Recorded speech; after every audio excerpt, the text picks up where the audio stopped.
지혜 이야기, 티르키의 이슬람 문화 편. 얌체를 응징하는 현명한 재판 이야기. 나무꾼의 부스. 동서고금의 열정페인에 하여 타인의 땀과 노력을 갈취하는 얌체가 있어 왔습니다. 남의 수고에 얹어 무의도식하는 얌체도 언제나 있어 왔습니다. 티르키의 이 얌체를 응징하는 통쾌하고 흥미로운 이야기 하나가 예부터 전해오고 있습니다.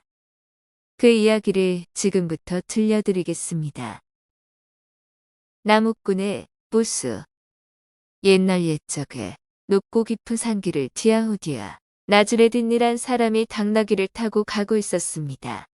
이 사람의 이름이 너무 길어 지금부터 나즈레딘이라고 부르겠습니다.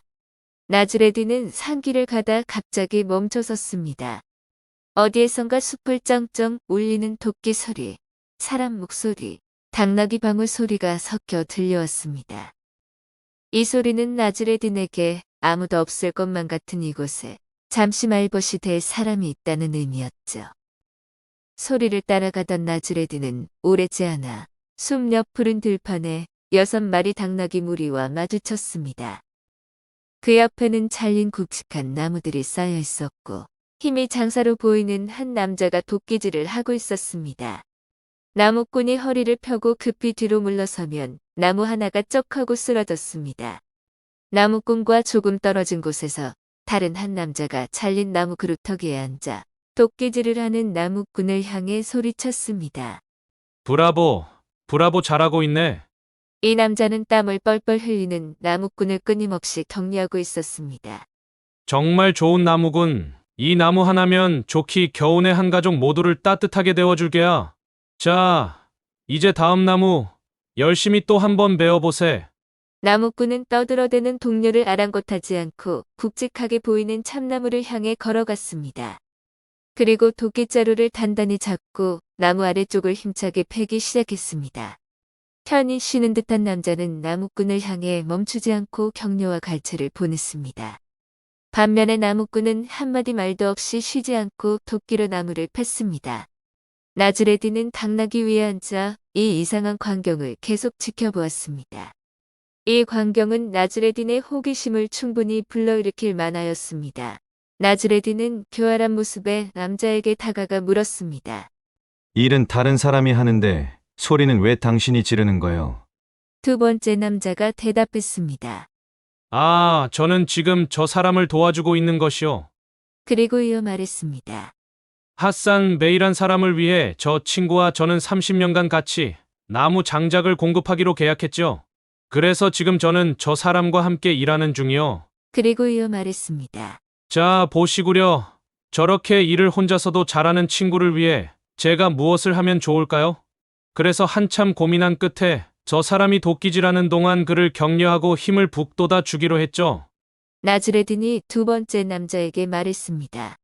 제가 보기에는 저 나무꾼에게 힘을 북돋워 주는 것이 있다면 당신의 고함 소리가 아니라 나무꾼의 저 건장한 팔과 근육이라고 생각합니다만. 그 말을 남기고 나즈레딘은 그 자리를 떠났습니다. 일주일 후 나즈레딘은 법정에서 다투고 있는 이 두 사람을 다시 목격하게 되었습니다. 건장한 나무꾼은 재판관에게 말했습니다.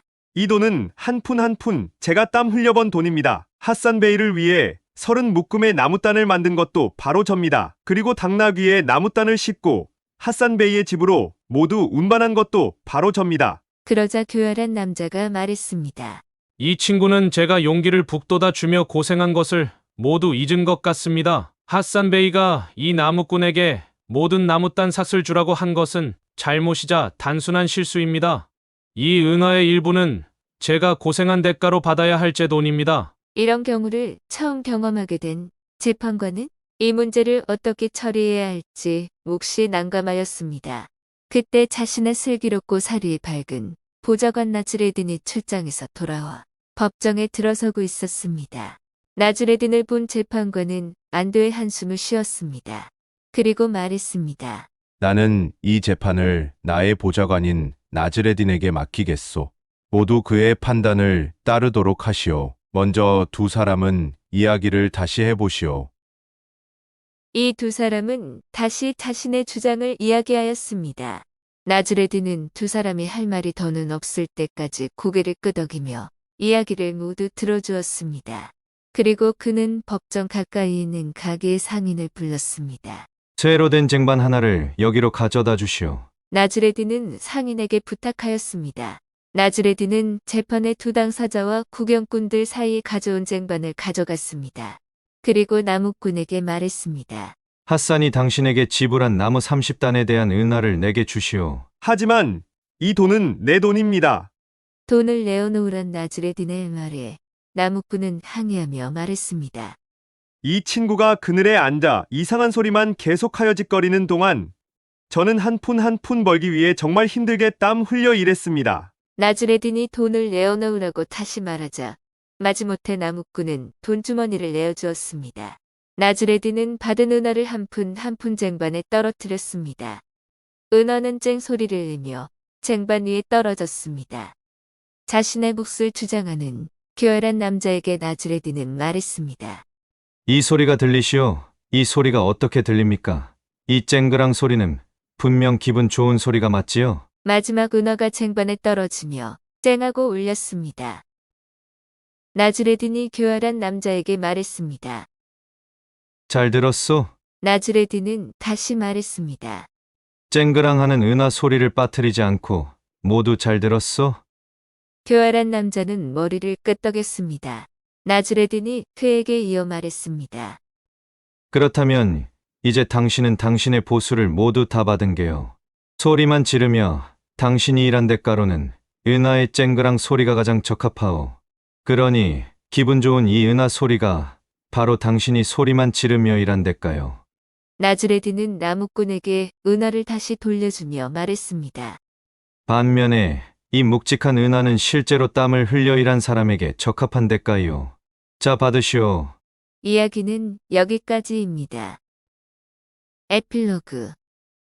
문화는 서로 다름은 있지만 문화가 높고 낮은 차이가 있는 것은 아닙니다.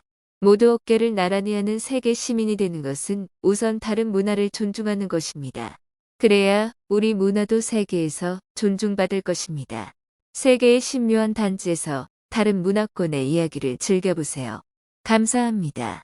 다음 이야기에서 또 봬요. 구독, 좋아요도 부탁합니다.